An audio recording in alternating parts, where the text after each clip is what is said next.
बाबा अल्लाह के नाम पे 10 रुपए बाबा, अल्लाह के नाम पे 10 रुपए।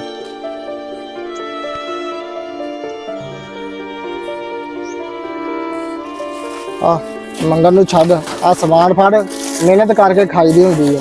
ਆ ਲੈ ਫੜ ਸਮਾਨ, ਵੇਚ ਇਹਨੂੰ, ਵੇਚ ਕੇ ਤੇ ਮਿਹਨਤ ਕਰ, ਮਿਹਨਤ ਕਰਕੇ ਫਿਰ ਕਮਾ ਕੇ ਖਾ। ਆ ਲੈ यार बंदा नेक है, वेख यार मेरी मेहनत बारे सोचा उस बंदे ने। अच्छी गल है यार, चलो बेच के रोजी कमा के बाला बच्चों जो के चलो 150 बाजू।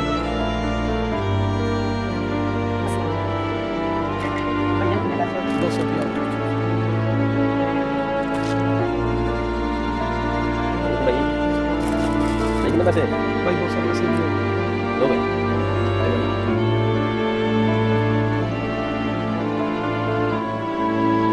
हाँ भाई, वेच गया समान सारा? लग गया जी। कितने पैसे बट्टे? 1500 रुपया। याद दिखा हाँ भला। 1500 सही, मेहनत ही कर के खाई दी होंगी है। आ ले फड़, आ 10 रुपए, ए जेडे 10 रुपए तू मेरे को मंगे सी।